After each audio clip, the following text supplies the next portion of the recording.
Olá, Anthony. Bom dia, Anthony.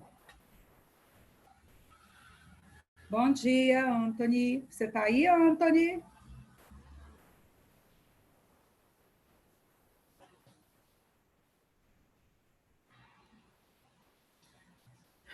Só falta uns minutinhos, gente, para começarmos.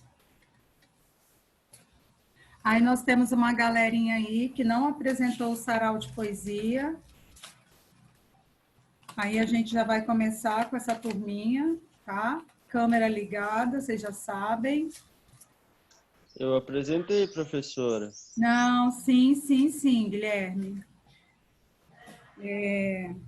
É quem não fez, né? Isso. Ah, tá.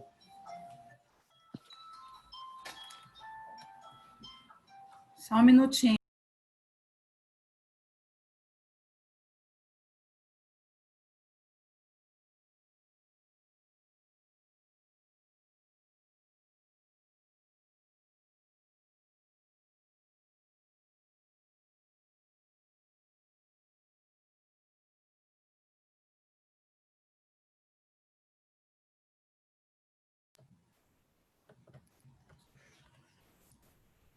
Falta 2 minutos ainda.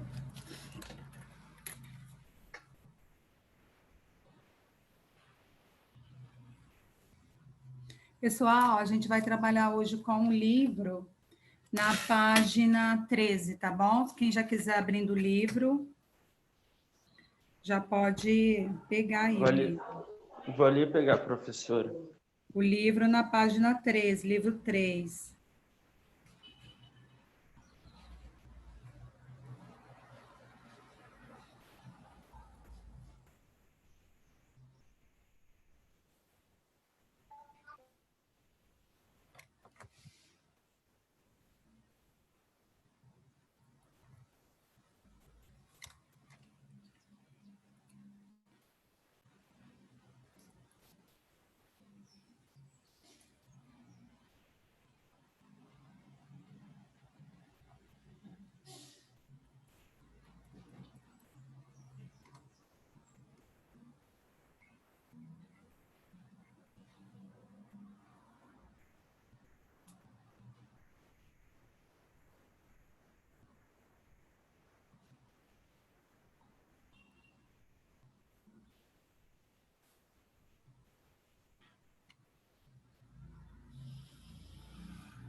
Então, vamos lá, galera, começarmos.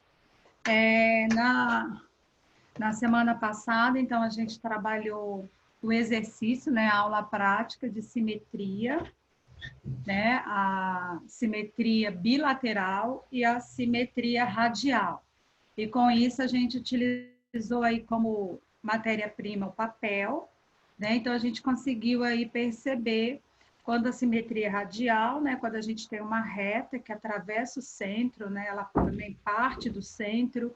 Então a gente tem como exemplo aí a roda de bicicleta, a estrela do mar, né, e entre outros que a gente já conversou. E a bilateral é quando há a divisão em duas partes, seja ela vertical ou horizontal, e essas duas partes são idênticas. Quando a gente fala, então, de um objeto assimétrico, que aí é diferente de simétrico. Simétrico é quando há igualdade entre as partes que estão sendo divididas, seja ela bilateral ou radial. Quando a gente fala de assimétrico, é quando não há essa igualdade das partes, né? As partes elas são diferentes. Muitas vezes a gente vai encontrar um objeto simétrico que mesmo ele não sendo idêntico às suas partes, seja na horizontal, vertical, ou mesmo dentro de um modelo, né, radial, mas eles têm equilíbrio, né? Uma parte acaba complementando a outra. Então, por que eu estou retomando essa parte inicial? Porque quando a gente vai falar agora da simetria em relação ao rosto, né? A simetria do rosto. E aí a gente vai encontrar diversas técnicas, tá? Para o desenho de rostos. Mas existe uma regra mais geral, que a gente vai estar trabalhando agora, que é fazer o círculo, né? Dividir esse rosto em vertical, né? Traçando aqui uma linha vertical, e depois as linhas, né? Horizontais. E a partir dessa divisão, pode se compor aí principalmente o rosto de frente. E a gente vai trabalhar essa técnica no final da aula. Eu vou disponibilizar para vocês um vídeo, na verdade, vou disponibilizar dois, e aí vocês podem escolher qual dos dois vocês querem trabalhar, ensinando a fazer um rosto simples, um rosto de frente simples, tá? Utilizando essa técnica da divisão aí do rosto em partes, tá bom? E aí, no nosso livro, na página 3, vem trazendo algumas dicas para como trabalhar a geometrização do rosto, né? E aí, quando fala da geometrização do rosto, é no sentido de como trabalhar, né, um rosto dentro da simetria, dentro da proporção, para que haja esse equilíbrio, né, dos olhos em relação à boca, ao nariz, às orelhas, ao cabelo, ao queixo. Então, a gente tem aqui na página 13, e aí traz como exemplo o rosto da artista Anita Mafaldi, que há a forma oval, né? Ele está contido dentro de um retângulo com altura superior à largura, e essa forma oval está dividida na horizontal em 4 partes iguais e na vertical em 2 partes iguais, conforme eu falei anteriormente, que é o exemplo que consta aqui na página 13. E aí vem trazendo todos os itens que compõem essa geometrização do rosto. Aí vem falando da primeira divisão horizontal, né, que vai até o início da testa, fala da segunda divisão, né, que começa do início da testa até o centro dos olhos, vão acompanhando a figura aí. A terceira, do centro dos olhos até um pouco abaixo do nariz. A primeira divisão vertical, né, a linha em pé, compreende o lado esquerdo da face, a segunda o lado direito. Então, a partir dessa estrutura dessa geometrização desse traçado, é possível a gente fazer aí o desenho do rosto. Lá na página 14, vem apresentando um autorretrato feito pelo artista mexicano Diego Rivera. E aí, primeiramente, né, a gente tem aqui um esboço desse rosto, e aí vocês vão observar que abaixo nós temos 3 figuras, né, 3 desenhos aqui de um cubo, onde mostra todo o início da composição desse rosto, né? E aí vocês observem que o círculo ele se compõe aí dentro de um espaço, de um quadrado, no caso aqui a gente tem a representação do cubo, e aí depois o círculo, e aí depois toda essa geometrização vertical, horizontal para a composição, ok? Embaixo nós temos um exercício, que no caso aqui, na página 14, vem sugerindo você fazer o seu autorretrato, utilizando essa técnica. E quando vocês assistirem ao vídeo, depois eu só vou passar um trechinho do vídeo, porque ele tem 9 minutos, um dos vídeos, então a gente acaba tomando um pouco mais de tempo da nossa aula. Mas vocês vão perceber que é muito simples. Eu mesma, ontem, né, que a gente vem para a aula, mas a gente testa tudo primeiro. Não sei se vai dar para vocês verem. Ontem, assistindo o vídeo 2, vou mandar o vídeo 1 e o vídeo 2. O vídeo 1 é mais simples ainda. O vídeo 2 também não é difícil, mas eu fiz pelo vídeo 2. E aí eu fui seguindo o vídeo, né? Fazendo tudo que eu ia pedindo. E o início começa a partir de um círculo.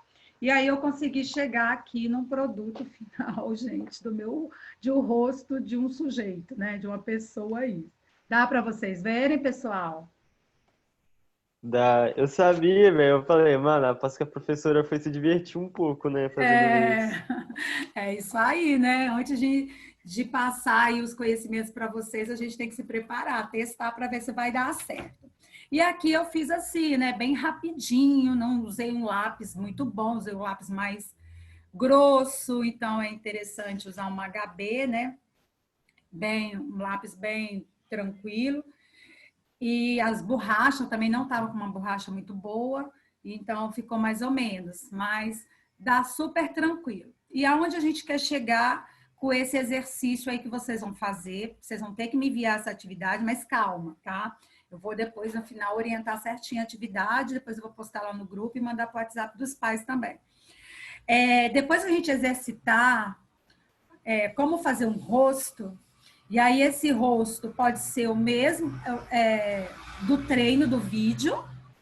Vocês podem até fazer primeiro um para treinar a partir do vídeo que vocês assistirão, e depois vocês vão fazer um outro de um rosto, né? Olhando a fotografia de alguém da família e fazendo, ou fazendo o próprio autorretrato de vocês, tá? Mas no final eu vou explicar isso melhor. Então, aqui na página 14, na página 15, ela traz duas atividades, mas nós não faremos as duas. Nós faremos apenas uma, tá? A não ser que vocês queiram exercitar, fiquem à vontade, tá bom? Mas a atividade que vocês enviaram para mim será apenas uma, tá? Que é a atividade da página 15. Já vão anotando aí no caderno de vocês. A atividade que vocês devem enviar para mim, tá? Se possível ainda na data de hoje. Hoje vocês vão ter prova, essas coisas. Então eu vou dar um tempinho aí até segunda-feira, que aí vocês também podem fazer no fim de semana, tá? Depois eu vou registrar esse combinado, postar lá no grupo e postar no WhatsApp dos pais, tá bom? Então, a partir do momento que vocês assistirem o vídeo, né, como fazer um rosto simples de frente, vocês vão testar isso aqui na página 15, utilizando essa moldura que está aqui. Beleza? Tia Osana, se eu quiser fazer no meu caderno de desenho, porque aí lá no meu caderno de desenho eu vou poder apagar as linhas depois, porque lá no vídeo, quando a gente vai fazendo o desenho, a gente começa com essa estrutura e aí depois no final a gente vai apagando as linhas para que apareça o rosto, ó. No meu caso, eu segui todos esses comandos aqui. Eu fiz o círculo primeiro, fiz a linha aqui, né? Ela ultrapassa até a linha abaixo do círculo. Depois eu fiz as linhas, né? Dividindo o rosto ao meio, depois outras linhas. E aí, depois que a gente vai montando tudo, aí a gente tem que apagar as linhas, né, de dentro para que o rosto fique limpo. A gente limpa o rosto. No caso, aqui no livro, a gente não vai ter como apagar essas linhas. Mas qual é a minha sugestão para vocês? Façam primeiro, de repente, se vocês quiserem, testar a técnica do vídeo aqui no livro, né? E aí, depois, vocês escolhem uma foto de alguém da família ou uma foto de vocês e faz isso no caderno, tá? Mas aí, ou já faz direto aqui no livro, não tem problema. O importante é mandar pelo menos um desenho de um rosto, tá bom? Pode ser feito tanto aqui no livro, na página 15, ou feito lá no caderno. Porque mais à frente, junto com a professora de língua portuguesa, a gente vai fazer uma atividade relacionada a desenho de rosto de artistas aí da literatura. Mais à frente, então, eu reforço essa atividade. Bem, e aí, seguindo aí na página 15, a gente tem alguns elementos de composição, que, na verdade, a gente já vem falando isso desde o livro 2, né? Da importância dos elementos, né? Dos recursos, das técnicas que a gente usa dentro das linguagens da arte, que envolve a linha, o ponto, a forma, né? A figura, e aí a gente trabalha com volume, com plano, enfim. E dentro desses elementos de composição, a gente tem o equilíbrio, né? E esse equilíbrio que a gente coloca lá dentro das técnicas ao criar alguma coisa, ao criar, né, dentro de uma composição da arte visual, a gente traz aí o ponto, a linha, as formas, as cores, de acordo com como nós vamos utilizando esses recursos, é o que a gente vai conseguindo dar equilíbrio para a nossa obra. Aonde a gente quer mais chamar a atenção né? É na cor, é na forma, é no tamanho, enfim. E conforme também a gente vai usando isso, a gente vai trazendo uma imagem mais harmônica, né, com pesos visuais que se conversam, isso é muito importante, né? E a questão da atração visual, que chama a atenção do espectador.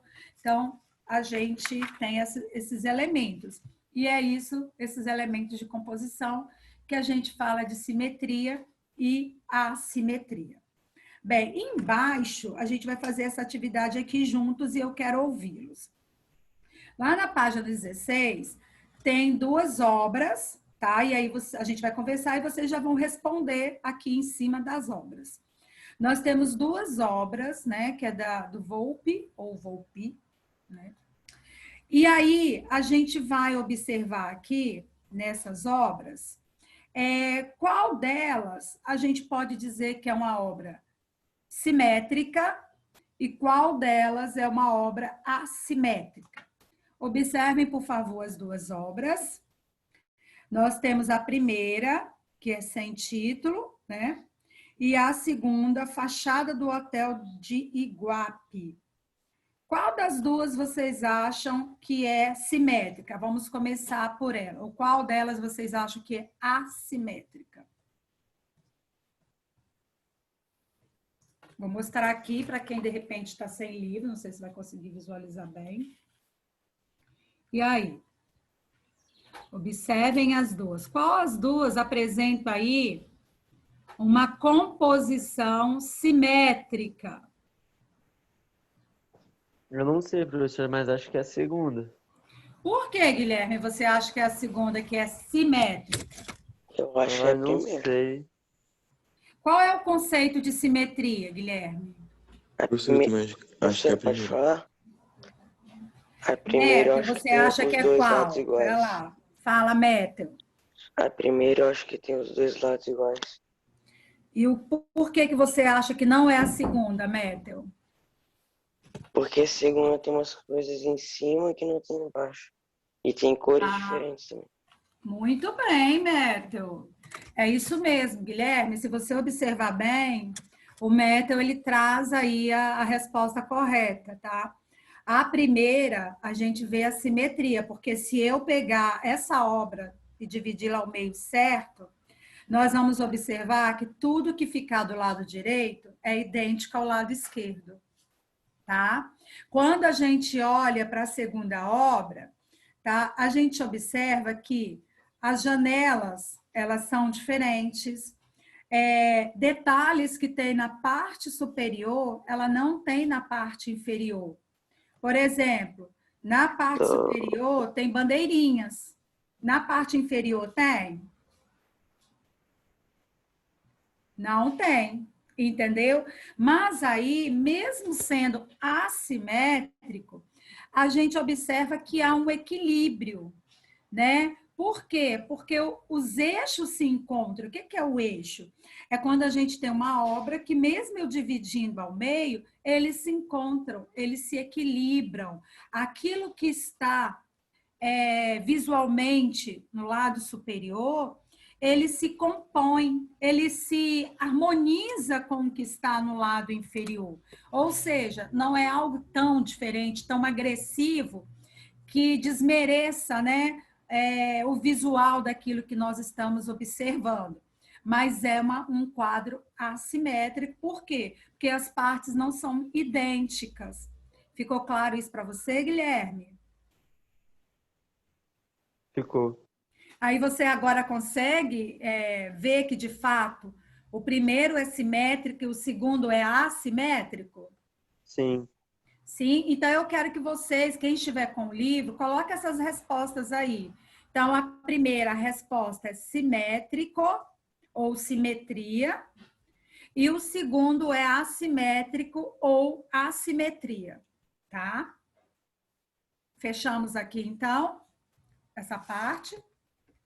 Sim. Então, seguindo, o conceito, né, de equilíbrio, a gente precisa sempre identificar, né, os diversos fatores visuais que se encontram ali conectados, a força visual dos elementos, a posição, a disposição dos elementos, o quadro, a folha de papel, tudo isso, para que a gente possa identificar se aquela imagem é uma imagem simétrica ou se é uma imagem assimétrica, tá? Então, isso que vai dar aí que a gente chama de equilíbrio, ok?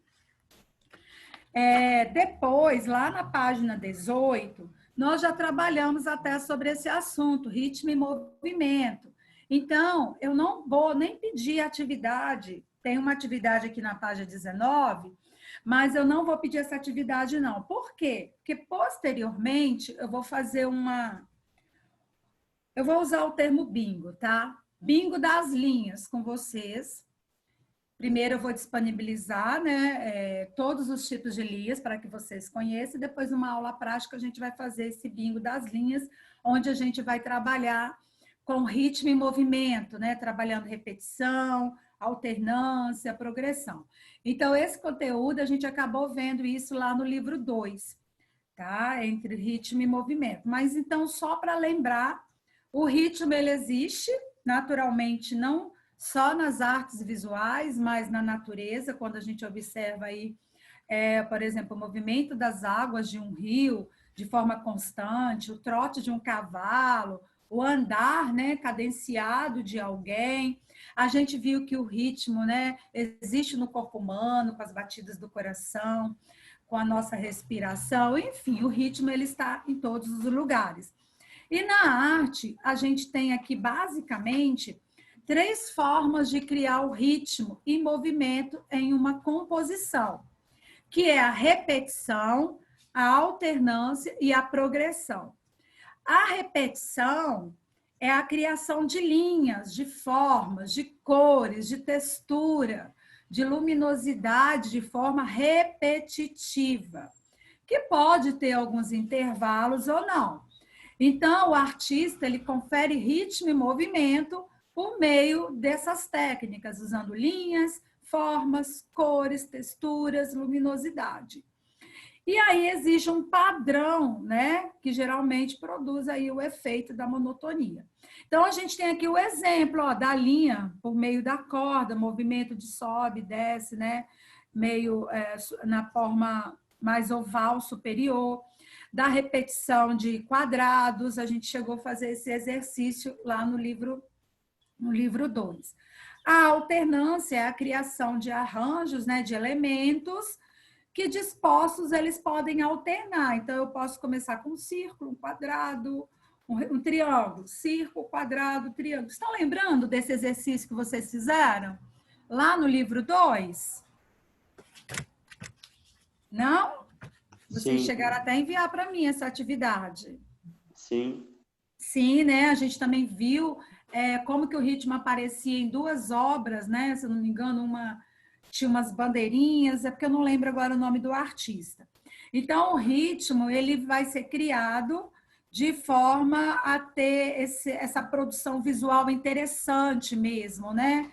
E aí acaba que traz também essa questão do movimento, como a gente pode ver aqui nesses exemplos. E aí o ritmo, a alternância, perdão, também vai trabalhar aí com a variação de tamanho, da forma, da textura. Então, eu vou alternar dentro de uma sequência. Posso alternar mudando as cores, posso alternar mudando os tamanhos, posso alternar mudando as formas. Então, fica aí a critério do artista. E a progressão é o ritmo e o movimento, que é junto, né, dando aí uma ideia mesmo de sequência, e pode ser feito de forma circular, onde eu posso começar com círculos maiores, né, e depois eu vou diminuindo, e depois eu vou aumentando. Na verdade, a progressão é dentro do aspecto crescente e decrescente. Né? Então, eu vou começar com algo, às vezes, muito grande, vou diminuindo, algo muito fino e vou tornando ele mais largo, né? Então, a gente vai fazendo essas mudanças graduais, que dá a impressão de uma ordem crescente ou de uma ordem decrescente. Beleza?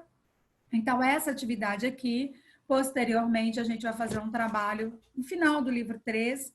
Eu vou fazer um bingo com vocês referente a essa atividade usando linhas, tá? Linhas e formas. E aí, passando de uma forma mais breve, lá na página 20 da página 20 até a 22, a gente vem trazendo, o livro apresenta para a gente algumas técnicas de pintura, que, na verdade, vocês no caminhar de vocês, desde a educação infantil até agora o 9º ano, com certeza vocês já ouviram falar, vocês já usaram, que são as técnicas aí de pinturas utilizadas pelos artistas. Uma é uma aquarela, né, que é uma técnica de pintura muito antiga, né, ela tem como característica a transparência, né, dos pigmentos, ela é feita de uma mistura de tintas, goma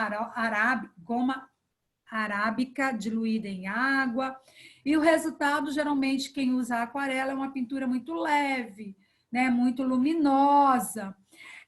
Deve ser realizada em papel especial, que pode ou não ser umedecido, né, antes da execução do trabalho. A intensidade das cores vai depender da água que é adicionada, né, a esse pigmento, a essa tinta. A cor branca não é usada na pintura aquarela, pois ela é substituída pelo fundo branco, né, usado aí como suporte. Enfim, então a gente tem aqui um quadro que é a aquarela, né, do artista pernambucano Cícero Dias. Tá? Então, existem pincéis próprios para a pintura em aquarela, que devem ser macios, que variam de tamanho, né, conforme a necessidade de cobertura, e elas são vendidas aí em vários comércios. Depois, a gente tem a guache, que já é muito nossa conhecida dentro da escola, né? A tinta guache é uma mistura, né, da aquarela com um pigmento branco diluído em água. A diferença entre a aquarela e a guache é que a guache ela tem uma cobertura maior, né? Ela é mais opaca, mais espessa, então ela também é de fácil aplicação. Ela pode ser encontrada em tubos, em potes, né? Também se recomenda o uso adequado, né, de acordo com aquilo que a gente quer usar de pincéis, geralmente o 2, o 4 e o 8.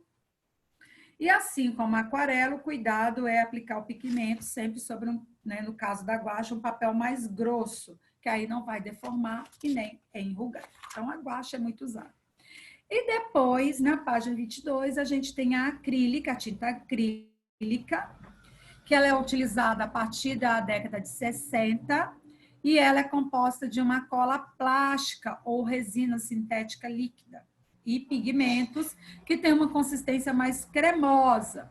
Quando ela está úmida, ela pode ser diluída em água. Depois de seca, ela não é mais solúvel em água. Então, ela é encontrada em tubos, em potes, suas cores são fortes, são brilhantes, né? Os pincéis usados são de cerdas mais dura, né? Porque ela tem uma aplicação de tinta mais espessa.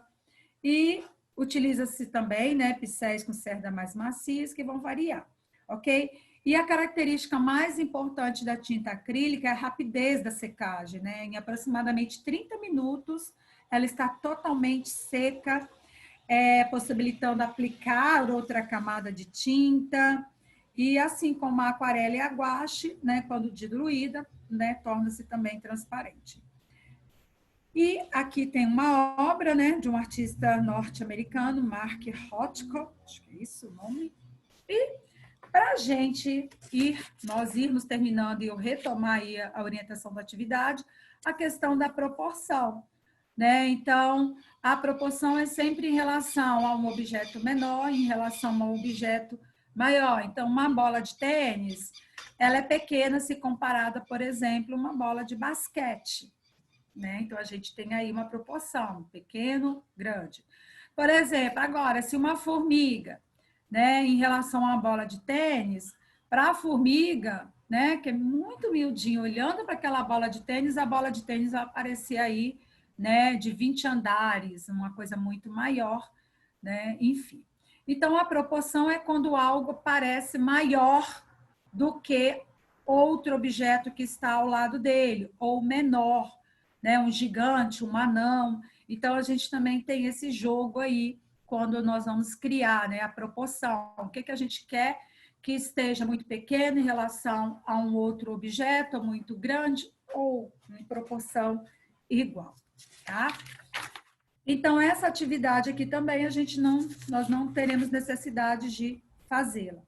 E, por último, nós já trabalhamos tridimensionalidade, inclusive nas formas, né? Não sei se vocês vão lembrar, mas nós fizemos um buraco tridimensional, estão lembrando?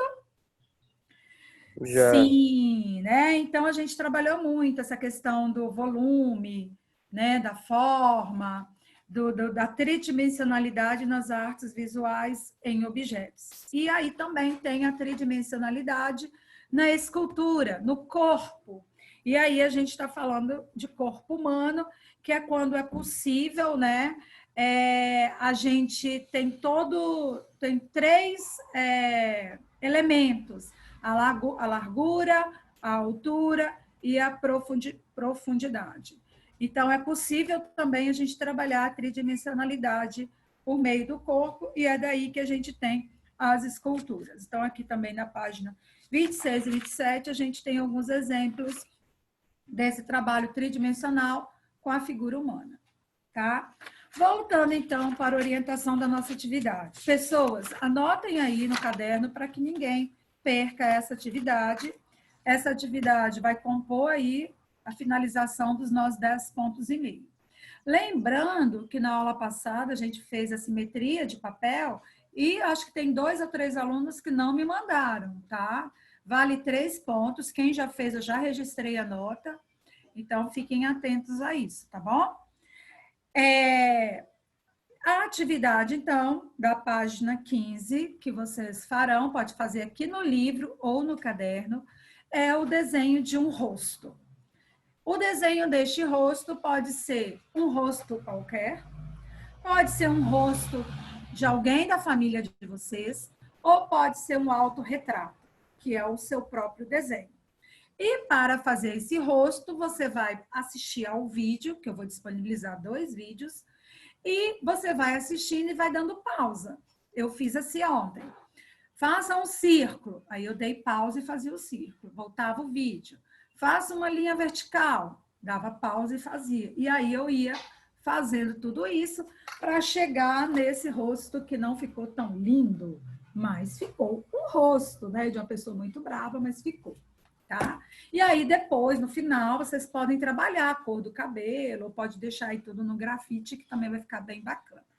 Então, a atividade da página 15, fazer um rosto, que pode ser de alguém da família, pode ser o seu autorretrato, ou pode ser um rosto qualquer. Um rosto de um artista. Pode falar, Guilherme. Eu posso desenhar o rosto do Goku, de um anime, também? A gente está trabalhando aqui, no caso, o Guilherme, rosto de pessoas, tá? Uhum. Então, o objetivo aqui é trabalhar rosto, pessoa, gente, ser humano. Não sei aí esse personagem, se é um desenho aí, não. O objetivo é rosto. Então, ou rosto de alguém da família, ou seu autorretrato, ou um rosto de um ser humano qualquer deste planeta. Beleza. Combinado, então, atividade da página 15. Outra informação. Pode ser feito. Estamos no horário aqui. Tá. Pode ser feito tanto aqui no livro, página 15, aqui no livro, ou pode ser feito lá no caderno de arte. Prazo até segunda-feira. Segunda-feira, 23 horas e 59 minutos. Não vou aceitar mais posterior a essa data. Combinado? Já mando o vídeo para vocês, para quem quiser já adiantando, lembrando que hoje nós temos a prova de ciências. Certo, pessoal? Certo. Então, um beijo, um queijo, fiquem com Deus, bom fim de semana e se Pra você cuidem. também. Tchau, tchau, gente. Tchau, professora. Tchau, fiquem com Deus.